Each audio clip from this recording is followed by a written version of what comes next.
Teman-teman, kembali pada kesempatan di pagi hari ini, saya selain izin mendoakan dan izin kembali berbagi pengetahuan dan sekaligus juga menjadi tanggapan edukasi yang insya Allah menjadi sebuah benar-benar edukasi ya, tidak bermaksud untuk merendahkan tetapi edukasi yang mengarah kepada pencerdasan ya, dari mengarah pada suatu statement atau pernyataan yang mengarah kepada kebodohan karena salah memahami suatu lafaz dalam hadis yang menyebabkan cukup fatal ya. Jadi menyerang dan menyalahkan amaliyah yang sudah dilakukan berpuluh-puluh tahun bahkan ratusan tahun, berabad-abad sejak Wali Songo diutus ke Indonesia. Azannya sudah sama sampai sekarang. Jadi ada yang menyalahkan, intinya redaksi hadis yang dipakai dalam azan di Indonesia itu salah ya. Dikiranya ikut kepada Abu Mahzura, disebut sahabat Nabi yang disebutkan di sini nanti, yang merupakan dari sini gitu. Bahwasanya Abi Mahzura ini azannya tidak sama seperti azan Bilal. Benarkah demikian? Nah, nanti kita buktikan ya. Ini di hadis di kita pertama saya menampilkan kitab hadis Sunan Abi Dawud ya. Sunan atau Abu Dawud. Sunan Abu Dawud ini salah satu kitab primer ya, pokok kitab Ahlussunnah wal Jamaah di antara kutubut sita atau kutubut tis'ah seperti itu. Ini di hadis 499 yaitu di bab yang ke-28. Jadi di sini dijelaskan bahwasanya awal mulanya itu yang mengajari perkataan azan itu kepada Bilal adalah Abi Mahzura sendiri ya. Kalau ini cukup panjang hadisnya ini dari sini ya sampai ke bawah sampai ke sini. Di ringkasnya, jadi singkatnya itu Abi Mahzura ini bermimpi, ya mimpi yang sama yang dialami oleh Sayyidina Umar bin Khattab sahabat Nabi radhiyallahu anhu. Dia bermimpi cuman menyembunyikan mimpi itu selama 20 hari. Ditanya oleh Rasulullah SAW dalam hadis ini. Cukup panjang hadisnya di sini.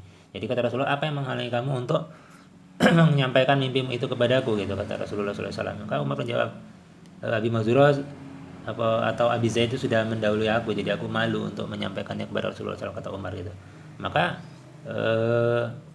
dalam rawi hadis yang pertama ini itu pertama secara redaksinya Abi Mahzura itu minta diberikan pengajaran gitu ya. Jadi kalau kita komparasikan itu dari hadis yang ke-500 ini di kitab Sunan Abi Dawud, itu awalnya Abi Mahzura bermimpi azan. Nah, lalu dibenarkan oleh Rasulullah dan dia meminta konfirmasi kepada Rasulullah SAW, ajarilah aku tentang azan itu. Maka disebutkan oleh Rasulullah dari hadis yang ke-500 ini gitu. Ya, tapi yang menjadi salah paham ini adalah oleh kaum sebelah ya, oleh kaum Wahabi itu adalah ini ya, di kalimat ini ya. Itu setelah waqala taqulu, setelah mengatakan Allah Akbar dalam azan itu, maka tarfa'u biha sautaka. Itu naikkanlah suaramu ketika mengucapkan tsumma yaqulu asyhadu an la ilaha illallah asyhadu an la ilaha illallah. Nah, ini tadi di bawah sini ada keterangan lagi gitu. Dan ini nanti diperkuat oleh Imam Nawawi di kitab Al-Azkar ya dan kitab rujukan yang lainnya tentang penjelasan tentang azan ini seperti itu. Dan ini kemudian di sini ada kalimat lagi sampai kepada setelah asyhadu anna muhammadar rasulullah asyhadu anna muhammadar rasulullah tahfidhu biha sautaka. Nah, itu ketika mengucapkan kalimat yang kedua kalau kita pahami dari hadis ini, maka ketika azannya sudah asyhadu alla ilaha illallah asyhadu alla ilaha illallah. Nah, itu setelah itu kalau dalam mazhab kami indana sunnatun, maka dalam mazhab Syafi'i itu disunahkan membaca kalimat yang sama dengan pelan yang cukup didengar oleh diri sendiri atau orang di sekitarnya seperti itu. Misalnya saya berikan contoh. Saya azan pada kalimat asyhadu alla ilaha illallah, asyhadu alla ilaha illallah. Kemudian saya mengucapkan kalimat itu diulang 2 kali dengan suara yang pelan. Nah, seperti itu. Jadi azannya tidak ada perbedaan. Ini kalau dibaca dari redaksi hadis ke-499 ini Bilal diajarin kalimat azan itu oleh Abi Mahzura itu sendiri gitu. Karena Abi Mahzura yang bermimpi, Bilal mengeksekusi dan Umar juga bermimpi hal yang sama. Maka ketika Umar mendengarkan suara azan Bilal pertama kali di menara itu di puncak ya kan, supaya orang-orang untuk mendatangi sholat lebih mudah gitu, karena sebelumnya ada yang ngusul dengan lonceng, dengan trompet, itu Rasulullah nggak mau untuk meniru orang Nasrani dan Yahudi seperti itu. Maka di antara sahabat Nabi mendapatkan petunjuk dari Rasulullah SAW untuk menyampaikan mimpi itu kepada Rasulullah SAW. Dan Rasulullah dalam redaksi hadis yang juga menyampaikan, sebenarnya demi Allah Rasulullah juga sudah bermimpi dengan mimpi yang sama seperti itu. Jadi itulah mimpi yang menguatkan. Terus apa mau kita ngomong bid'ah gitu kan? Azan ini nggak berasal dari Nabi awalnya, misalnya kalau kita baca hanya satu hadis, padahal Rasulullah juga bermimpi yang sama. Untuk keterangan berikutnya ada yang pada redaksi kami jadi kitab Sebentar teman-teman ya. Nah ini. Jadi bab yang menyebutkan sifat azan ya itu atau redaksi azan lah, bab yang menjelaskan tentang redaksi kalimat azan itu. Jadi sini disebutkan gitu. Telah di atau ketahuilah atau telah diketahui bahwasanya lafaz tentang azan itu masyhur itu berarti masyhurah sesuatu yang sudah dikenal dan terkenal gitu. Jadi dalam mazhab kami ya indana sunnatun ini maksudnya tarji itu sifatnya itu penguat ya. Jadi ketika tadi asyhadu alla ilaha illallah, asyhadu alla ilaha illallah kemudian mengucapkan kalimat yang sama dengan suara yang lebih rendah, lebih pelan. Maka tadi di kalimat hadis di Sunan Abu Dawud kan, rendahkanlah suaramu kata Rasulullah SAW tadi. Nah, itu maksudnya asyhadu an la ilaha illallah, asyhadu an la ilaha. Nah, itu lebih rendah dari kalimat yang pertama seperti itu. Nah, jadi ada juga tambahan lagi ya dalam mazhab kami atau dalam mazhab Asy-Syafi'i ini ketika sampai pada lafaz hayya 'alal falah ada tambahan as-salatu khairum minan naum pada as-salatu khairum minan naum 2 kali. Nah, ini adanya pada saat salat subuh atau salat fajar seperti itu. Jadi ini disebut dengan taswib ya. Taswib itu bukan rukun azan, tetapi kalau misalnya ditinggalkan nih ketahuilah bahwasanya siapa yang meninggalkan tarji pengulangan tadi dan taswib penambahan as-salatu khairum minan naum pada salat subuh, maka itu sesungguhnya dia sudah meninggalkan keutamaan seperti itu. Tapi tidak merusak azan, azannya tetap sah. Jadi tambahan itu suara yang pelan tadi setelah asyhadu alla ilaha illallah 2 kali dengan suara lantang kemudian menambahnya dengan suara yang pelan itu hanya tarji atau ini ya disunahkan atau tambahan saja gitu atau taukid atau penguat. Jadi tidak diwajibkan dan ketika itu tidak dibaca pun tidak merusak azan.